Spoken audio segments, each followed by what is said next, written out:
What's going on, YouTube? It's your boy Dope. We are back with another video. Hope the day is going good. My day is going decent. As y'all can see, we had a change in setting. We are now in the garage. No particular reason, to be honest. Just thought I don't want to talk to y'all in the same place. I feel like it would be strange. But this is the car. This is the car I told y'all I'd do content with. Coming soon. Don't really know what I'm gonna do yet. But might go back to the thing I used to do, which was just film me driving. For those of you that do like cars, go ahead and like and subscribe if you do want to see more of that. If y'all don't know, the back of the car is black, front of the car is red. Let me show y'all. Go ahead and skip the video if you're trying to get straight to the tech stuff. But for right now, that's what the car looking like. All right. Fade in the black, got the GT, I think it's the 500 spoiler. Red, all through here. And it goes straight back to black. Got the gloss black tires to match the black. The car's really dusty right now. But that's about it, to be honest. But back to what I was gonna be talking to y'all about. It'll be, according to the title, my top 3 no coding tech jobs that you can get to start off your tech career. And like I said, you don't have to take it from me, but these were the jobs that I was applying to, that I was getting the most interviews to, jobs that I found would be enjoyable, being that I don't like the code, but I do know how to code. I just don't want to sit in the office all day coding, right? Of course you're desperate though, do what you need to do, but I was really driven more towards the support side, which I'm gonna be talking about one of those jobs in this video. But that being said, if you do enjoy this video, please like and subscribe. If you do want to see the car content, like and subscribe so you can be there for that. And let's get straight in. First, what I wanted to break this up into is 3 different jobs, right? One of them I really don't recommend. 2 of them are the big ones I've been talking about, but I thought I'd make a video describing why I would do it and why I was applying to do it. And I mean, what they do, the research that I was doing on these things. This is all coming from the brain, really. My ideas, my personal opinions, my personal experience.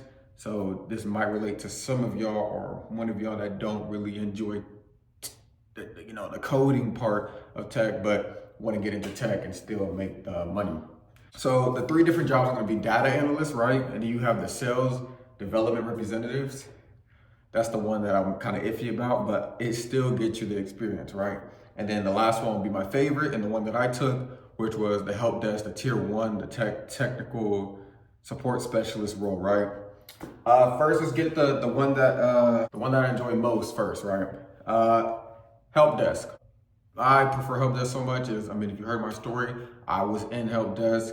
What help desk is you're basically just responding to people, finishing tickets, resolving tickets for people who are having issues with the computer. And it could be simple issues like a printer issue or like oh, this monitor's not working, or it can be like a credit card reader that's down. And of course, it sounds difficult for those of you who have not had experience in tech, but I'm telling you, it's so easy. Once you learn it, that, it kind of just flows with you. It's common sense of the day. I wanted to get in help desk because, for one, I am a little bit social. I do like talking to people a lot. I enjoy talking to y'all in my DMs. I enjoy helping people at the same time. And in my opinion, my day goes by faster when I can sit there and help someone, conversate with somebody, anything, right? No coding. It's another reason why I wanted to get into it. It didn't require me to do any coding. Of course, like you do, stuff in the command prompt, but that's not really coding. Pretty simple. I like the way it's organized. It's organized pretty well for people who are just starting off. It's easy to learn tech. In my opinion, the best way to learn tech, doing those tickets and learning about all the different issues that people have. You get to use all these different softwares. You get familiar with the ticketing systems. Ticketing systems is a big one. And what does the day-to-day look like from that job? The day-to-day in tech support, I'll tell you about my entry-level job that I had. You might not be the same way for you, but this is what I was doing. I come in at the beginning of my day, and I was really just assisting this specific hotel with any problems that they would have with their credit card readers, monitors, Wi-Fi, internet, network, anything you can think of that's like hardware related, I'm doing it too. But as far as Wi-Fi and then what else? Just the peripherals, I guess you could say. and their services. Day to day, I come in and hopping on my ticketing system, picking up whatever tickets I feel like I can do the best, and then resolving them. Sometimes I need to get on the phone with them. Sometimes I really didn't want to talk to them all the time. Nobody's that social, so I would leave the phone call aside and I would just hit the ticket, message them, telling them it's done, and they'll be happy, right? It was a pretty simple job, so I recommend tech support specialist, right? Can't sweat that enough. Let me stop being biased here. The other two that I recommend that I feel like would be good for you to start off your tech career, according to, and this is these three jobs that I'm giving y'all are basically jobs that, I have a bunch of buddies in tech, and these are just the top three jobs I kept hearing from them. Most of them is help desk. Data analyst, that's number two. I ain't gonna lie. If I was not in help desk, I definitely choose data analyst. Reasons why I choose data analyst is because, for one, I am a math minor. I was taking all the math classes. I was in calculus 1, 2, and 3. I was doing all discrete mathematics, all that, man. Working with numbers is pretty simple. I know I said I am social, but there's times where you would want to listen to music and do your job. I feel like these are one of the jobs where you can listen to music and do your job, right? As far as whenever you're creating the visual, let's not get too far. So what is a data analyst? A data analyst is basically someone who collects and organizes as well as interprets data for the company to help them make any, data-driven decisions. Why I think it is a good role as far as the choices that I could have gave y'all was because it's perfect for those of you who, for one, don't enjoy coding. That's a big one. It doesn't require you to do any major coding, but it also allows you to use those softwares that really anybody uses in the tech world, right? You get to use those data softwares like Excel, right? Everyone uses Excel.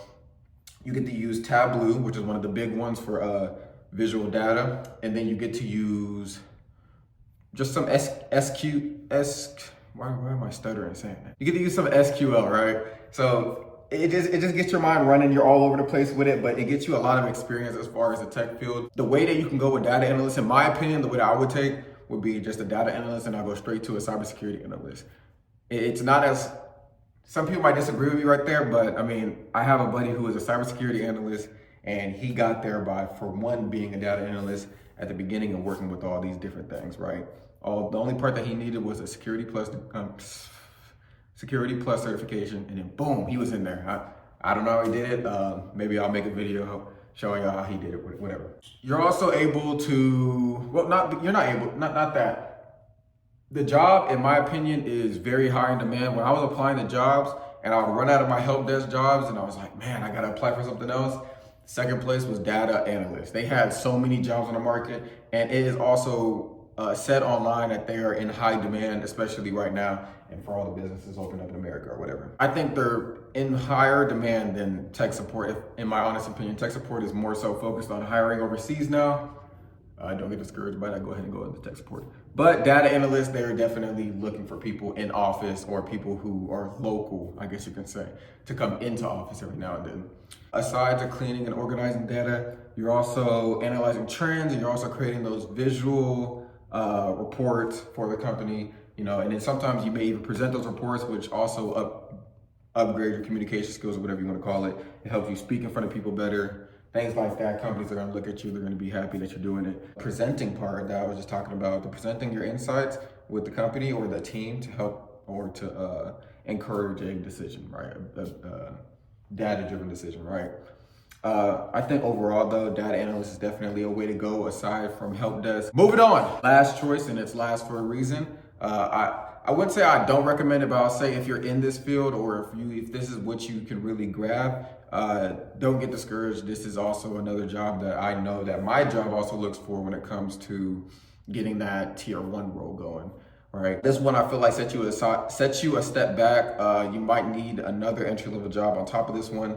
Getting into data analyst or getting into help desk after taking this job. But the job I'm talking about was the job I explained at the beginning of the video, which is going to be sales development representative.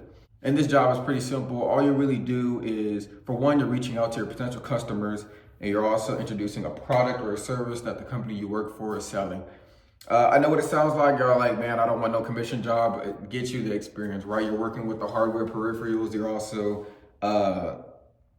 getting your hospitality up, communication skills, things of that nature, right? Why I recommend this job over the other things I could have listed here. For one, no coding. Again, you're not coding in this job. I don't think you even touch anything to do with coding, to be honest with you.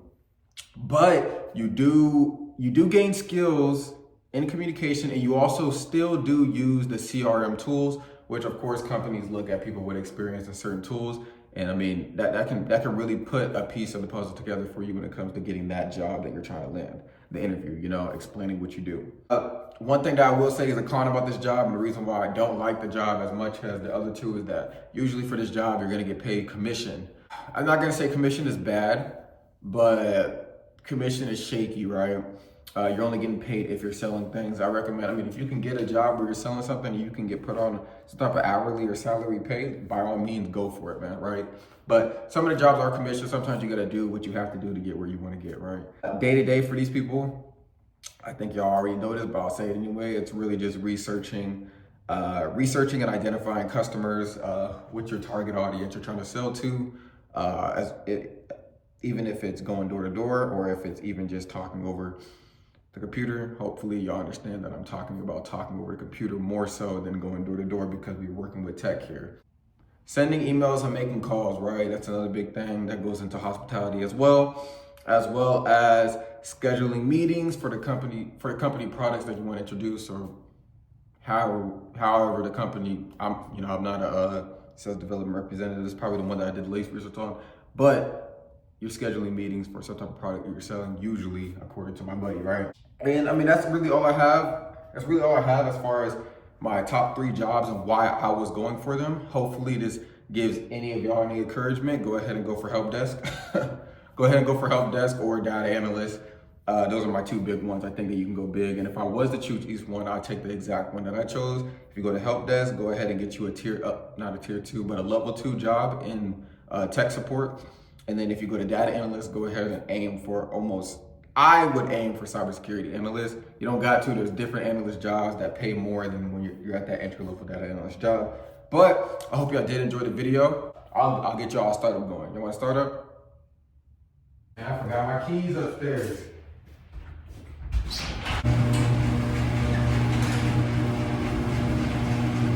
I do apologize. The video did seem rushed.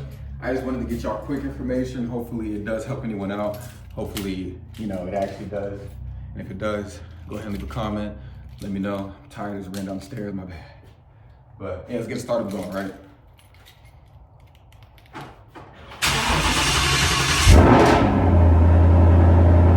Hope y'all enjoyed the video. I'll see y'all in the next one.